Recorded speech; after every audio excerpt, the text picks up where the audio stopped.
වෙනදා වගේ මමත් මගේ යාළුවෝ හැමෝම iPhone කියලා පිළිගන්න Mr SLmask YouTube channel එකට.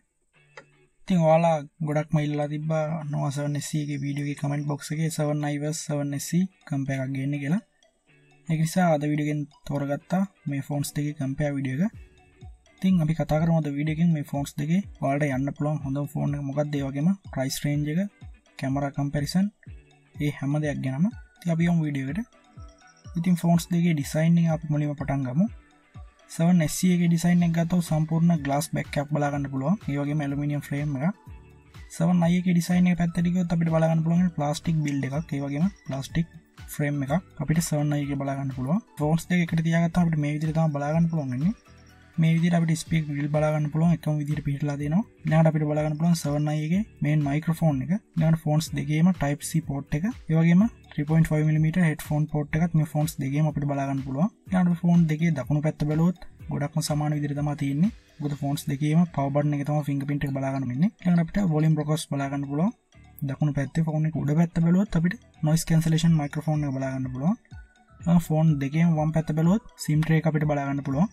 ඉතින් ගොඩක්ම සමාන ඩිසයින් එකක් තමයි ෆෝන්ස් දෙකටම තියෙන්නේ. ඊළඟට ෆෝන්ස් දෙකේ ඩිස්ප්ලේ ගැන කතා කරොත් Nova 7SE එකේ 6.5 inches ඩිස්ප්ලේ එකක් බලා ගන්න පුළුවන්. ඉතින් punch hole ඩිස්ප්ලේ එකක් තමයි මේ ඩිස්ප්ලේ එක. Full HD plus resolution එකක් අපිට මේ ඩිස්ප්ලේ එකේ බලා ගන්න පුළුවන්. ඒ වගේම 405ක ppi density එකක් වගේම HDR10 support කරන ඩිස්ප්ලේ එකක් තමයි 7SE එකේ අපිට බලා ගන්න පුළුවන් වෙන්නේ. Nova 7i එකේ ඩිස්ප්ලේ ගැන කතා කරේ 6.4 inches ඩිස්ප්ලේ එකක් තමයි තියෙන්නේ.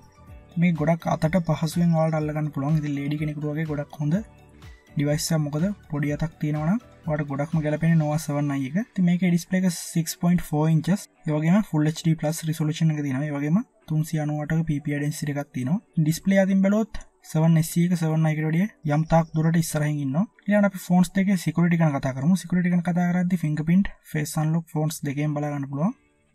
side fingerprint එක නම් ගොඩක්ම සමාන ස්පීඩ් එකක් තමයි ෆෝන්ස් දෙකේම බලා ගන්න පුළුවන් වෙන්නේ. කිසිම වෙනසක් නැති තරම් ඔයාලට මේ බලා ගන්න පුළුවන්. දෙකම එකම ස්පීඩ් එකෙන් තමයි වැඩ කරන්නේ. ඊළඟට අපි ෆෝන්ස් දෙකේ ස්පෙસિෆිකේෂන් ගැන කතා කරමු. ඉතින් Nova 7SE එකේ ස්පෙસિෆිකේෂන් පැත්තට ගියොත් 8GB RAM එකක් අපිට බලා ගන්න පුළුවන්. ඒ වගේම 128GB storage එකක්. ඒ වගේම 256 storage එකකුත් අපිට බලා ගන්න පුළුවන්. ඒ වගේම Kirin 820 5G කියන chip එකෙන් තමයි Nova 7SE එක සමන්විත වෙන්නේ. 5G කියලා මේක අපිට ශ්‍රී ලංකාවේ ලොකු වැඩක් ගන්න බෑ. මොකද 5G තාම ශ්‍රී ලංකාවට support කරන්නේ නැති නිසා. ඊළඟට අපිට මේකේ Mali G57 කියන GPU එක බලා ගන්න පුළුවන්. ඒක නිසා ගොඩක් හොඳ ගේමින් එක්ස්පීරියන්ස් එකක් ගන්න පුළුවන් Nova 7SE එකේ 7i එකට සාපේක්ෂව. ඉතින් අපි ඊළඟට කතා කරමු 7i එකේ ස්පෙસિෆිකේෂන්. ඉතින් 7i එකේ ස්පෙસિෆිකේෂන් ගැන කතා කරද්දී මේකෙත් අපිට අර විදිහටම 8GB RAM එක බලා ගන්න පුළුවන්. ඒ වගේම Kirin 810 processor එක බලා ගන්න පුළුවන්. ඒ වගේම අපිට බලා ගන්න පුළුවන් Mali G52 කියන GPU එක. ඒක නිසා graphic පොඩ්ඩක් 7SE එකට වඩා අඩුවෙන් තමයි අපිට මේ 7i එකේ බලා ගන්න පුළුවන් වෙන්නේ. ඒක ලොකුවට දැනෙන්නේ නැහැ. සාමාන්‍ය මට්ටමකට තමයි දැනෙන්නේ.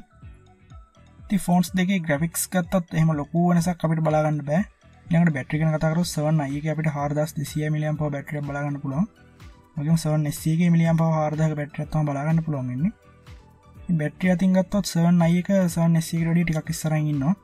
මොකද ෆෝන්ස් දෙකටම fast charging support කරනවා 40 watt වෙනකල්. ඒක නිසා ගොඩක්ම ඉක්මනින් ෆෝන්ස් දෙකම අපිට charge කරගන්න පුළුවන් විනාඩි 30ක් ඇතුළත 70ක් වගේ. ඊළඟට අපි කතා කරමු ෆෝන්ස් දෙකේ කැමරාස් ගැන.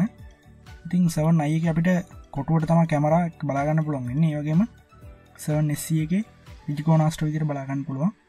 ඉතින් මේ ෆෝන්ස් දෙකේ කැමරා ගැන කතා කරොත් 7i එකේ කැමරා ගැන කතා කරොත් 48 megapixel main sensor එකක් බලා ගන්න පුළුවන්. ඒ වගේම 8 megapixel ultra wide සහ 2 megapixel depth සහ 2 megapixel macro sensor එකක් බලා ගන්න පුළුවන්. ඊළඟට Nova 7SE එකේ අපිට බලා ගන්න පුළුවන් 64 megapixel main sensor එකක්. ටිකක් ලොකු අප්ඩේට් එකක් දීලා දෙනවා කැමරා එකට. ඊළඟට අනිත් කැමරාස් නම් සමානව තමයි යන්නේ 8 megapixel ultra wide, 2 megapixel depth සහ 2 megapixel macro විදිහට. ඉතින් selfie cameras දෙක නම් ගොඩක්ම සමානයි. මොකද 16 megapixel තමයි phones දෙකේම අපිට බලා ගන්න පුළුවන් වෙන්නේ. selfie camera විදිහට punch hole display එක. එහෙනම් මේ බලා ගන්න පුළුවන් වෙන්නේ ඔයාලට phones දෙකෙන් capture කරපු photos ටික. Nova 7 SE එකෙන් ගත්ත photo ගැන කතා කරොත් ගොඩක් හොඳ natural බවක් අපිට බලා ගන්න පුළුවන්. 7i එකට සාපේක්ෂව 7i එකේ saturation ගතිය අතින් බැලුවොත් ගොඩක් වැඩි මට්ටමක් තියෙනවා. ultra wide ගැන කතා කරත් 7 SE එකේ ගොඩක් හොඳ natural මට්ටමක් තියෙනවා. ඊළඟට portrait mode එක. portrait mode එක නම් ගොඩක් ලොකු වෙනසක් නැහැ, සමාන විදිහට තමයි තියෙන්නේ. selfie ගැන කතා කරොත් 7 SE එක කැමරා දෙකම එකම වුණත් ඉදිරියෙන් ඉන්න software අතින් macro mode එක ගත්තත් phones දෙකේම සමාන විදිහට තමයි තියෙන්නේ. ඊළඟට විශේෂයෙන් කතා කරන්න ඕන video mode එක ගැන. Nova 7 SE එකේ අපිට 4K වීඩියෝ එක රෙකෝඩ් කරගන්න පුළුවන්. ඉතින් ඔයාලට මේ බලා ගන්න පුළුවන් ඉන්නේ 7 SE එකේ footage එක. ඒ වගේම අපිට 720p 960 fps වලින් වීඩියෝ එක රෙකෝඩ් කරන්න පුළුවන්. ගොඩක් හොඳ quality එකේ වීඩියෝ එක රෙකෝඩ් කරන්න පුළුවන් Nova 7 SE එකේ. ඉතින් මේ ඔයාලට බලා ගන්න පුළුවන් ඉන්නේ 7i එකෙන් රෙකෝඩ් කරපු වීඩියෝ එක. ඉතින් 7 SE එකට සාපේක්ෂව ගොඩක්ම අඩු quality එකක් තමයි 7i එකේ වීඩියෝ මොඩ් එක අපිට බලා ගන්න පුළුවන් වෙන්නේ. මොකද stable අදින් ගත්තත් ගොඩක්ම පහළ මට්ටමක තමයි තියෙන්නේ 7 SE එකත් එක්ක බලද්දි. ඉතින් වීඩියෝ ටාගට් කරන කෙනෙක්ට අනිවාර්යෙන් ගන්න තියෙන්නේ 7 SE එක. මොකද 7i එකට වැඩිය ගොඩක් හොඳ මට්ටමේ වීඩියෝ එක 7 SE එකෙන් රෙකෝඩ් කරගන්න පුළුවන් කියලා ඔයාලට මෙතනින් තේරෙන්නේ නැති. ඉතින් අද අපි කතා කරේ 7 SE වගේම 7i phones දෙක කම්පෙයාර් කරන වීඩියෝ එකක්. ඉතින් මේ phones දෙකේ price ගත්තාම රුපියල් 10000ක 12000ක තමයි වෙනස් වෙන්නේ 7 SE එකට වැඩිය 7i එක. ඉතින් මේ 12000 වැඩි වෙන නිසා ඔයාලා 7 SE එක ගන්නවද නැත්නම් 12000 අඩුවෙන් 7i එක ගන්නවද කියලා ඔයාලට මේ වීඩියෝ එකෙන් තේරෙන්නේ නැති.